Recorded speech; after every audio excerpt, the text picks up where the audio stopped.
وعلى آله وأصحابه الذين من خير الأمم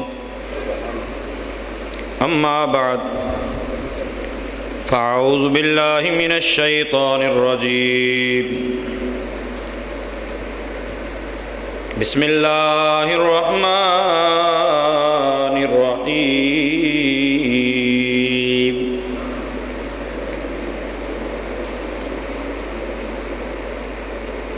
وَلَقَدْ نَصَرَكُمُ اللَّهُ بِبَدْرٍ وَأَنْتُمْ أَذِلَّةٌ آمنت بالله صدق الله مولانا العظيم إن الله وملائكته يصلون على النبي يا أيها الذين آمنوا صلوا عليه وسلموا تسليما پڑھیے صلی اللہ علیہ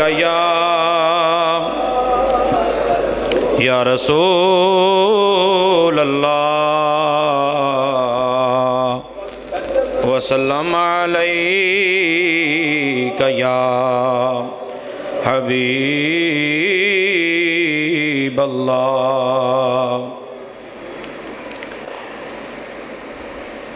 کوئی حیاتی دا معیار ہونا چاہیے کوئی حیاتی دا معیار ہونا مل کے سارے پڑھئے کوئی حیاتی دا ہونا چاہیے کوئی حیاتی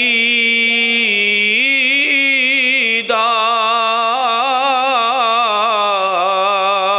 معیار ہونا چاہیے اللہ دے حبیب پیار ہونا چاہیے اللہ دے حبیب نال پیار ہونا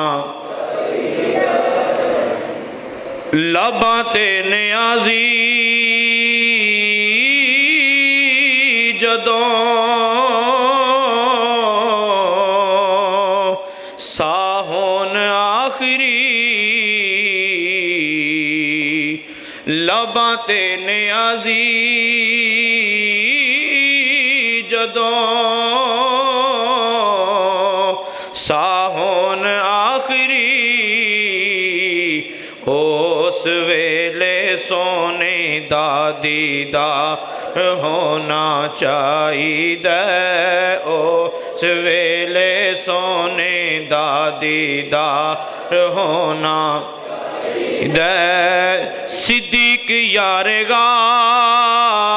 یارگار نے اے دسے آئے دوستو سب کچھ حضور تو نثار ہونا چاہیے سب کچھ حضور تو صدیق یارگار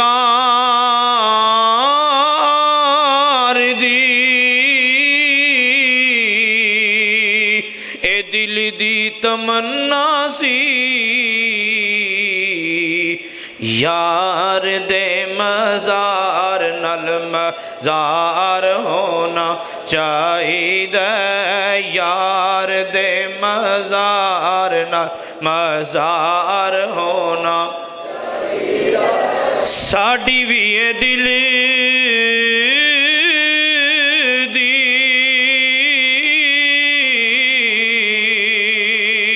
آخری تمنائیں ساڑی بھی اے دل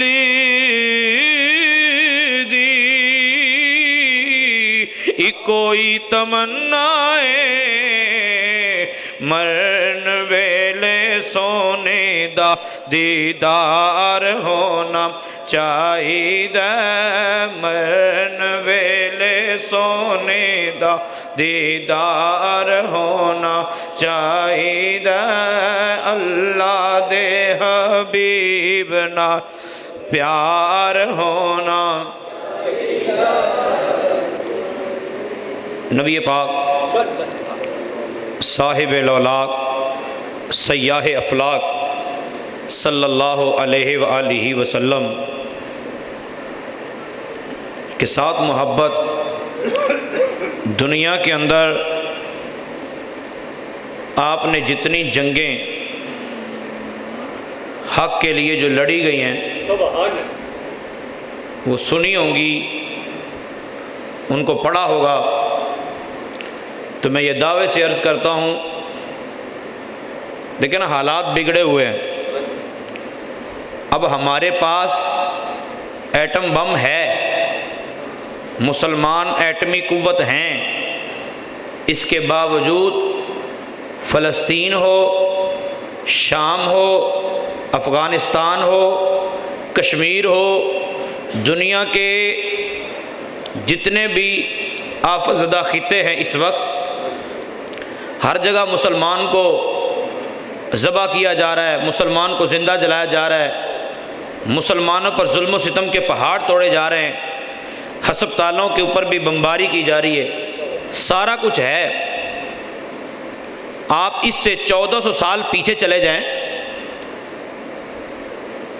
تو کسی بادشاہ کا ایلچی جب مدینہ منورہ میں آیا تو اس نے آ کے پوچھا کہ میں نے امیر المؤمنین سے ملنا ہے، تو انہوں نے بولا کہ امیر المؤمنین باہر کھیت میں کام کر رہے ہیں۔ وہ گیا اور تھوڑی دیر بعد واپس آ گیا، کہنے لگا مجھے امیر المؤمنین نظر نہیں آئے۔ وہ بندہ ساتھ گیا ہوگا، اس نے جا کے اٹھایا، فاروق اعظم رضی اللہ تعالی عنہ اینٹ کا سرہانہ بنا کے سو رہے تھے، جب اٹھایا تو کہا کہ یہ امیر المومنین ہے۔ وہ ہکا بکا رہ گیا کہ 25 لاکھ کم بیش مربع میل کی حکومت اور کیسر و کسرا جس کے نام سے تھر تھر کانپتے ہیں، اس بندے کی اپنی وقت، اپنا اس کا انداز وہ کیا ہے؟ رب تعالیٰ نے ارشاد فرمایا وَلَقَدْ نَصَرَكُمُ اللَّهُ بِبَدْرٍ وَأَنْتُمْ أَذِلَّةٌ، اے میرے محبوب کے غلاموں، اللہ نے بدر میں تمہاری مدد فرمائی ہے، حالانکہ تم بے سر و سامان تھے، تمہارے پاس کچھ بھی نہیں تھا۔ 12 رمضان المبارک کو، آج کتنی ہے؟ 18 رمضان المبارک ہے۔ 12 رمضان المبارک کو نبی پاک صلی اللہ علیہ وسلم نے اپنے صحابہ سے ارشاد فرمایا کہ اے میرے صحابہ، آئیے، ابو سفیان بلکہ قریش مکہ سارے کے سارے انہوں نے یہ پروگرام بنایا ہے کہ مسلمانوں کو صفحہ ہستی سے مٹا دیا جائے، اور اس کام کے لیے جو ان کا قافلہ گیا ہے تو اپنے ڈیفنس میں، اپنے دفاع میں ہم اس قافلے کو روک لیں تاکہ ہمارے خلاف وہ استعمال نہ ہو۔ قافلے کو روکنے کی غرض سے جب نبی پاک صلی اللہ علیہ وسلم نے اعلان فرمایا تو صحابہ چل پڑے۔ صحابہ چل پڑے، اشاعت بیان کرتے ہیں کہ جس کے ہاتھ میں چھڑی تھی وہ چھڑی لے کے چل پڑا، جس کے ہاتھ میں تلوار آئی وہ تلوار لے کے نکل پڑا، کوئی بغیر تلوار کے چل پڑا، بوڑھے بھی، بچے بھی، جوان بھی، سارے ہی چل پڑے، قافلہ روکتے ہیں۔ تو قریش کا قافلہ روکنے کی ہمت اور جرأت چاہیے تھی۔ تو کسی نے پوچھا کہ آخر یہودیوں نے پوچھا ہوگا نا، تم لوگ جو اتنے تیار ہو کے جا رہے ہو، تمہیں پتہ ہے کہ لڑائی کن کے ساتھ ہوگی، جھگڑا کن کے ساتھ ہو سکتا ہے، قافلہ کن کا روک رہے ہو تم؟ تو عاشق نے جواب دیا، نہ تیغ و تیر پر تکیا، نہ خنجر پر نہ بھالے پر، نہ تیغ و تیر پر تکیا، نہ خنجر پر نہ بھالے پر، بھروسہ تھا تو ایک سادہ سی کالی کملی والے پر۔ ان کو اور کوئی خبر نہیں تھی، ان کو یہ تھا کہ آمنہ کے لال نے حکم دیا ہے۔ تو نبی پاک صلی اللہ علیہ وآلہ وسلم کی محبت میں وہ چل پڑے۔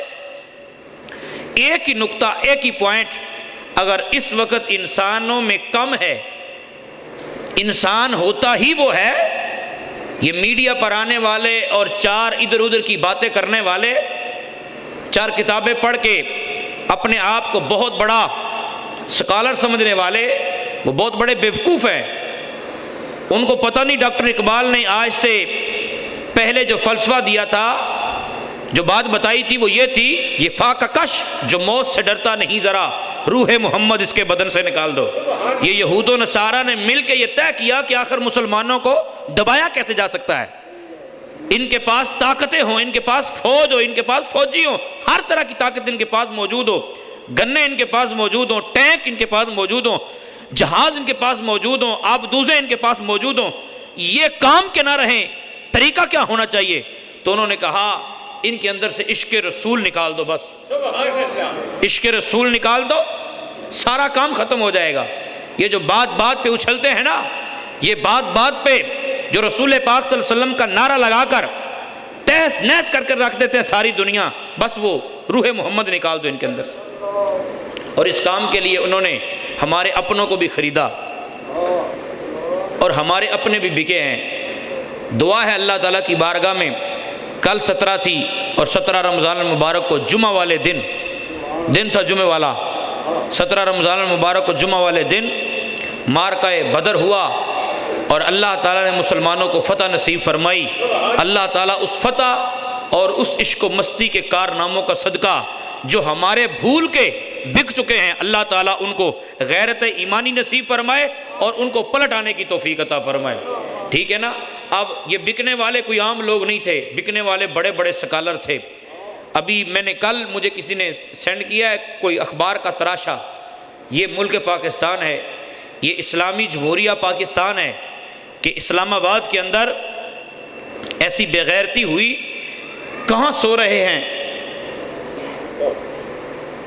ابو جہل کے نام پہ شمع جلائی گئی۔ انہوں نے کہا ابو جہل جو تھا وہ اپنی قوم کی خاطر لڑتا ہوا شہید ہوا ہے، اس کی یاد میں شمع جلائے جائیں گی، اور شرم نہیں آئی ان کو۔ میں کبھی موقع ملا تو نام بھی واضح کروں گا کہ وہ کون کون سے بے غیرت تھے جنہوں نے یہ اہتمام کیا۔ بس ابھی ہماری فقط اتنی دعا ہے کہ اللہ تعالیٰ ان کو ہدایت کاملہ نصیب فرمائے، ان کو سمجھنے کی توفیق عطا فرمائے کہ دنیا دار ہو کر بھی اگر تم سوچو تو ابو جہل تمہارا باپ نہیں ہے۔ اگر تم حق اور باطل کو سمجھتے ہو، تمہارے اندر تھوڑی سی سینس ہے، اگر ایک کافر اور ایک مسلمان لڑ رہے ہیں اور تم سمجھتے ہو کہ کافر حق پر ہے اور مسلمان اس پر ظلم کر رہا ہے، تو کم از کم اتنا ہی کرو گے نا کہ تم کہو گے کہ کافر حق پر ہے اور مسلمان جو ہے وہ اس کے اوپر غلط یعنی زیادتی کر رہا ہے۔ لیکن اگر کافر بھی ہے ایک بندہ، وہ بھی دیکھتا ہے کہ مسلمان کے ساتھ زیادتی ہو رہی ہے، تو تم امریکہ کے پٹھو تھوڑا ہی ہو کہ تمہیں سمجھ ہی نہیں آتی؟ کم از کم اتنی غیرت تو بندے کے اندر ہونی چاہیے، یہ پتہ ہونا چاہیے کہ نبی پاک صلی اللہ علیہ وسلم 50 سال کی حیات ظاہری نبی پاک صلی اللہ علیہ وسلم نے مکہ مکرمہ میں گزاری۔ سرکار دو عالم صلی اللہ علیہ وسلم اگر 52-53 سال رہنے کے بعد مکہ چھوڑ کے گئے ہیں تو اپنی مرضی سے نہیں گئے، بلکہ یہی ابو جہل تمہارا باپ جو تھا، اسی کی ستانے کی وجہ سے، اسی کے ظلم و ستم کی وجہ سے یہی وہ ابو جہل تھا۔ آج تم باتیں کرتے ہو کہ انسانیت پر ظلم ڈھایا جا رہا ہے، کہ جی فلان جگہ پہ دھماکے کیے جا رہے ہیں۔ پاک صلی اللہ علیہ وآلہ وسلم کی ایک غلام، نبی پاک صلی اللہ علیہ وسلم کی ایک چاہنے والی حضرت سمیہ رضی اللہ تعالی عنہ کو شہید کیا تھا، برچھا مار دیا تھا۔ یہی وہ انسان تھا جس نے حضرت بلال حبشی رضی اللہ تعالی عنہ پر ظلم و ستم ڈھانے کے اندر برسر پیکار رہا اور پوری کوشش کرتا رہا، امیہ کو الچھالتا رہا کہ تم ایسا کرو، جس کی یاد میں تم شمع جلا رہے ہو۔ کبھی تم کہتے ہو کہ انسان بننا چاہیے، انسان بننا چاہیے، یاد رکھو کبھی بھی اگر کوئی مسلمان نہیں ہے تو وہ انسان نہیں ہے۔ انسانیت کا سبق ہمیں اسلام نے دیا ہے، وگرنہ اسلام جن کے پاس نہیں ہے، تم جا کے دیکھو افریقہ کے جنگلات میں کیسے لوگ رہتے ہیں۔ تمہیں شرم و حیا آنی چاہیے، تمہیں کپڑے پہننے کا طریقہ اسلام نے دیا ہے۔ بن ٹھنڈ کے رہتے ہو، یہ اسلام نے ہمیں سکھایا ہے۔ اپنا سطر ڈھانپنے کا طریقہ ہمیں اسلام نے سکھایا ہے، وگرنہ گدھوں کی طرح پھرتے ہوتے تم۔ یہ ہماری غیرت کی کمزوری ہے کہ غیرت کیا ہے ہماری؟ اب غیرت ہماری صرف اتنی رہ گئی ہے کہ جو تھوڑی بہت ادھر ادھر کرے اس کو قتل کرو، بس یہی غیرت ہے۔ اپنے اوپر نہ داڑھی لازم ہو، اپنے اوپر نہ اسلام نافذ ہو، اپنے اوپر کچھ بھی نہ کرو، بس قتل کرو، یہی اسلام رہ گیا ہے۔ سر کے بالوں سے لے کر پاؤں کے تلووں تک اسلام کا ظہور ہونا چاہیے، اسلام کا پتہ لگنا چاہیے کہ یہ مسلمان ہے۔ نبی پاک صلی اللہ علیہ وآلہ وسلم کے غلام، عشق رسول قوت عشق سے ہر پست کو بالا کر دے، دہر میں اسم محمد سے اجالا کر دے۔ ڈاکٹر اقبال پہ فتویٰ دیجئے۔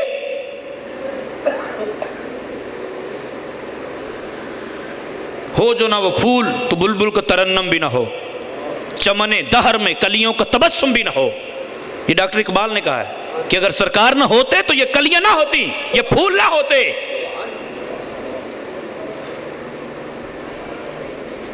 تو عشق رسول کی شمع اپنے سینے میں جلاؤ۔ یہ عشق رسول ہی کی شمع تھی کہ 313 صحابہ جب چلے، پتہ چلا کہ ابو سفیان جو ابھی کلمہ نہیں پڑھا تھا واپس چلے گئے، بچ کے نکل گئے۔ نبی پاک صلی اللہ علیہ وآلہ وسلم سفر کرتے کرتے ادھر سے قریش مکہ کو پتہ چلا، قریش مکہ کو پتہ چلا کہ مسلمانوں نے ہمارے لشکر کو، ہمارے قافلے کو روکنے کی کوشش کی۔ یہ تو پہلے جلے بھنے تھے اور ان کو اپنی طاقت پہ بڑا مان تھا، بڑا غرور تھا۔ انہوں نے کہا چلو پکڑتے ہیں ان کو چل کے، چلو۔ 1000 کا لشکر لے کر یہ چلتے ہوئے میدان بدر میں پہنچ گئے۔ نبی پاک صلی اللہ علیہ وآلہ وسلم کو رب تعالیٰ نے ارشاد فرمایا، محبوب آپ گھر سے چل پڑے ہیں، اب دونوں میں سے ایک آپ کو عطا کر دینا ہے۔ قافلہ نکل گیا تو یہ پوری کی پوری جماعت سے ہی سرکار دو عالم صلی اللہ علیہ وآلہ وسلم چلتے ہوئے آپ نے ایک جگہ پڑاؤ کیا۔ پڑاؤ کرنے کے بعد میرے آقا صلی اللہ علیہ وسلم نے ارشاد فرمایا، اے میرے صحابہ اب دیکھو بہت بڑا لشکر سامنے ہے، اب تمہارا کیا خیال ہے؟ جنہوں نے گھر بار چھوڑ دیا تھا، جنہوں نے مکے میں سب کچھ چھوڑ کے سرکار دو عالم صلی اللہ علیہ وسلم کی غلامی کا پٹکا اپنے گلے میں ڈالا تھا، وہ کیسے انکار کر سکتے تھے؟ مہاجرین اٹھ کے کھڑے ہوئے، صحابہ اٹھ کے کھڑے ہوتے رہے، یا رسول اللہ ہم حاضر ہیں، لبیک یا رسول اللہ، یا رسول اللہ ہم حاضر ہیں، یا رسول اللہ ہم حاضر ہیں۔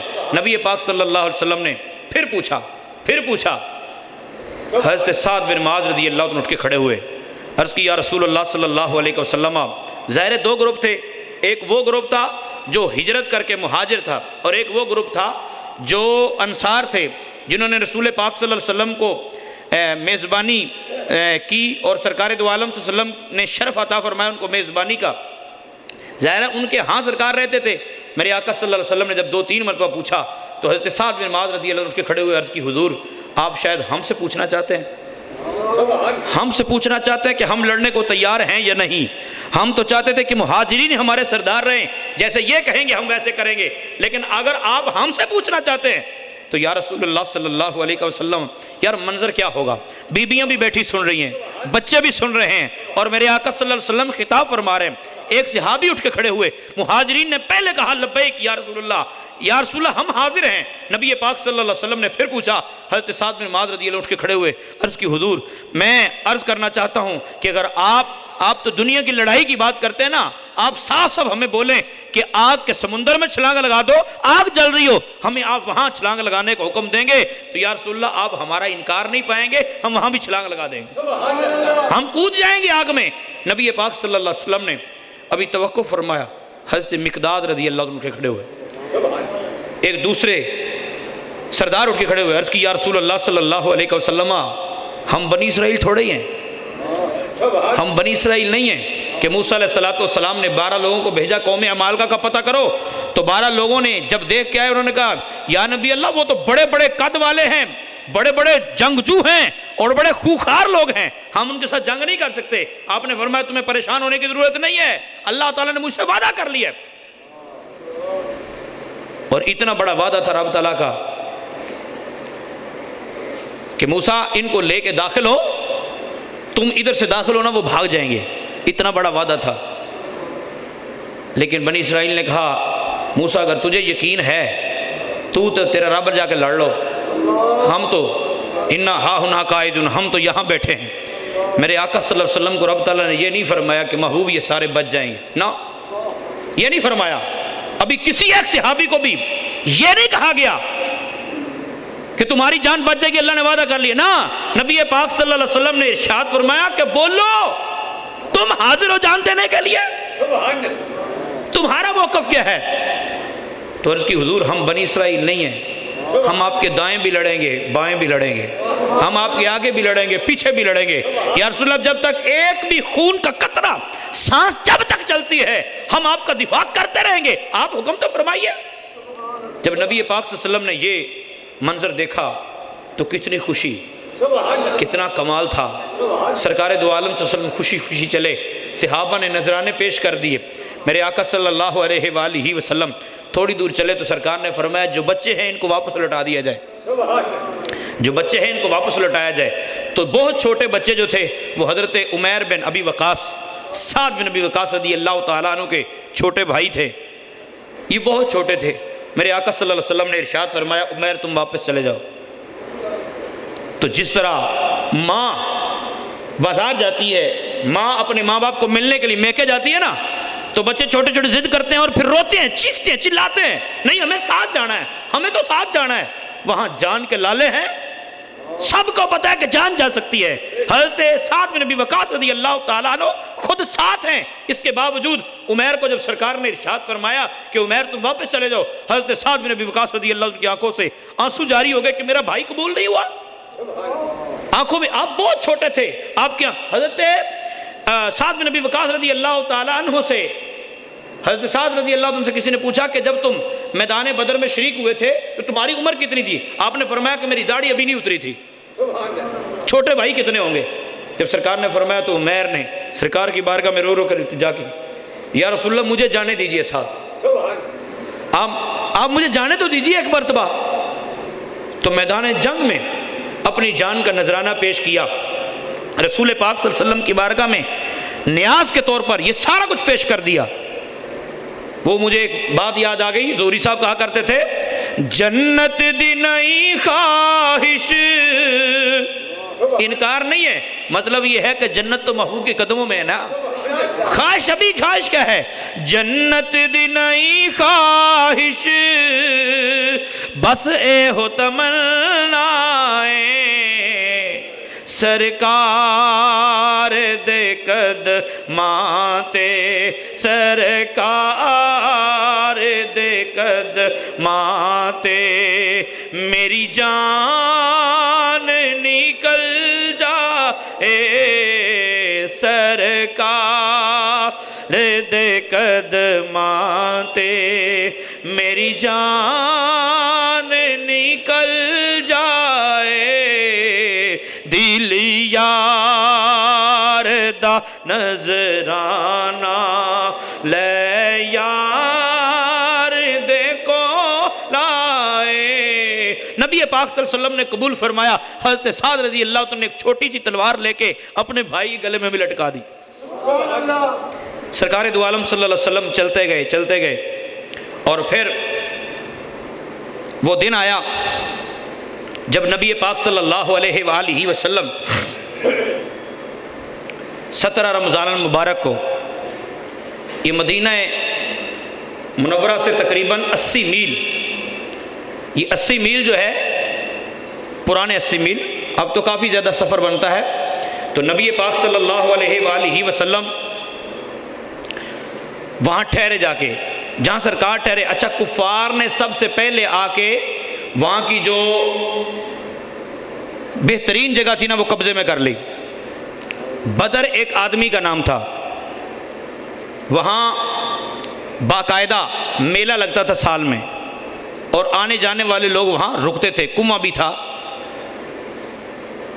تو ان لوگوں نے اچھی جگہ خود پہلے قبضے میں کر لی، اور ریتلا علاقہ نبی پاک صلی اللہ علیہ وسلم کے غلاموں کے پاس تھا۔ رب تعالیٰ نے بارش اتار دی، بارش اتری اور کفار کے ہاں کیچڑ ہو گیا، اور مسلمانوں کے ہاں زمین جو تھی وہ پختہ ہو گئی۔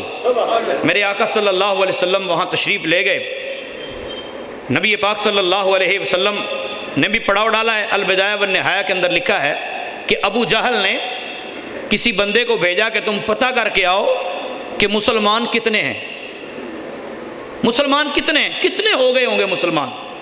تو اس نے جا کے اندازہ لگا کے بتایا کہ 300 کے قریب مسلمان ہیں، لیکن وہ کیفیت دیکھ کے آیا تھا، وہ ان کا جوش دیکھ کے آیا تھا۔ ابو جہل سے کہنے لگا کہ میرا مشورہ یہ ہے کہ تم بھاگ جاؤ، یہ جنگ نہ کرو، اس جنگ کے چکر میں نہ پڑنا تمہارے لیے فائدہ مند ہے۔ تو ابو جہل نے کہا حیرت والی بات ہے، کیسی باتیں کر رہے ہو؟ تمہیں ہماری جرأت و بہادری پر یقین نہیں ہے؟ کیسی بات کرتے ہو تم؟ اس نے کہا معاملہ جرأت و بہادری کا نہیں، میں نے وہاں جنون دیکھا ہے، میں نے وہاں عشق دیکھا ہے، میں نے وہاں محبت دیکھی ہے۔ جو یہاں آ گئے ہیں یہ بھاگنے والے نہیں ہیں، یہ اگر تمہارے ساتھ بھڑ گئے تو جتنے خود ہیں کم از کم اتنے تو لے کر گریں گے، اور قریش مکہ اگر تمہارے اتنے بھی مر گئے تو تمہارے لیے ڈوب مرنے کا مقام ہے، تم بھاگ جاؤ۔ مگر وہ نشے میں مست تھے، انہوں نے کہا نہیں، ایسی کوئی بات نہیں ہے۔ دوسرا دن ہوا، رات کا کیا منظر تھا، میں نے آپ کو یہ اشارہ دیا تھا جب عمرہ کر کے واپس آیا تو، کہ مسجد عریش ہے وہاں، یقین کیجئے تپتی دوپہر میں وہاں حاضری ہوئی۔ باہر تو وہ لوگ اگر باہر نکلیں گے تو قبرستان آپ دیکھ نہیں سکتے، گاڑی میں بیٹھ کے قبرستان کی زیارت کیجئے، کبھی اللہ توفیق دے سب کو، قبرستان کی زیارت کیجئے، آپ کو وہاں کی ہواؤں سے، وہاں کی فضاؤں سے محسوس ہوگا کہ یہاں عشاق آرام فرما ہے، کیونکہ خوشبو بھی تو اسے ہی آتی ہے نا۔ بابا فرید الدین گنج شکر رحمۃ اللہ تعالیٰ علیہ کے مزار پہ محدث اعظم پاکستان رحمۃ اللہ تعالیٰ علیہ کے بارے میں آتا ہے کہ آپ وہاں حاضری دے کے باہر نکلے تو کسی نے کہا کہ سنیں وہ بہشتی دروازہ گزر کے آئے ہو؟ آپ نے فرمایا ہاں۔ کہنے لگا اس کا مطلب ہے تم جنتی ہو گئے؟ آپ نے فرمایا ہاں۔ تو کہنے لگا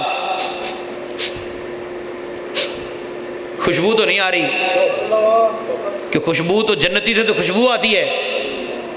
تو محدث اعظم پاکستان رحمۃ اللہ تعالیٰ نے ارشاد میں بدبخت تو نے ایک حدیث پڑھی ہے دوسری نہیں پڑھی، کہ جنت کی خوشبو صرف جنتی کو آتی ہے۔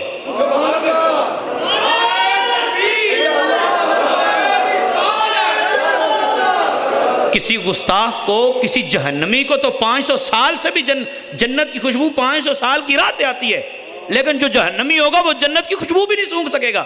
تو جتنا مرضی قریب ہو کے سونگھ لے تجھے نہیں آئے گی۔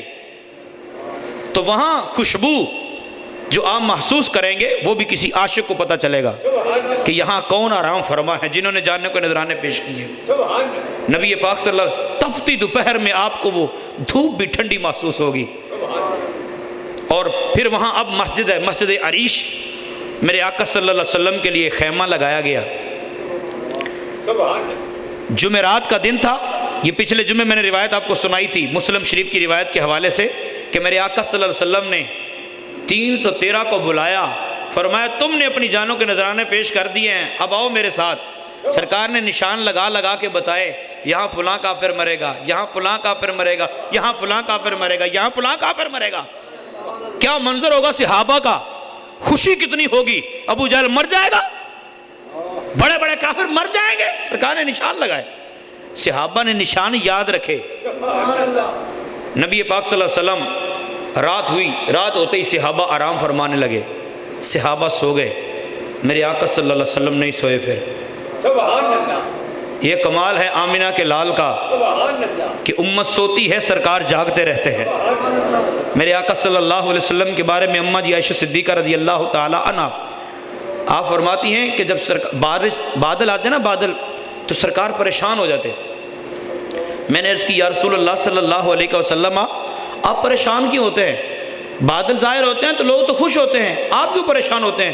میرے آقا صلی اللہ علیہ وسلم نے ارشاد فرمایا، عائشہ قوم عاد پر اسی طرح ایک مرتبہ آندھی آئی تھی، بادل اکٹھا ہو کے آیا تھا، تو انہوں نے کہا تھا ھذا عارض ممطرنا، یہ تو ہمارے اوپر جو بادل آیا یہ تو ہمیں سیراب کرنے کے لیے آیا ہے، اور وہ عذاب تھا۔ بس ہوا ایسے کہ اس بادل سے پھر آگ برسی اور اس قوم کو جلا کے راکھ کر دیا۔ جب بھی بادل ظاہر ہوتے ہیں مجھے اپنی امت یاد آ جاتی ہے۔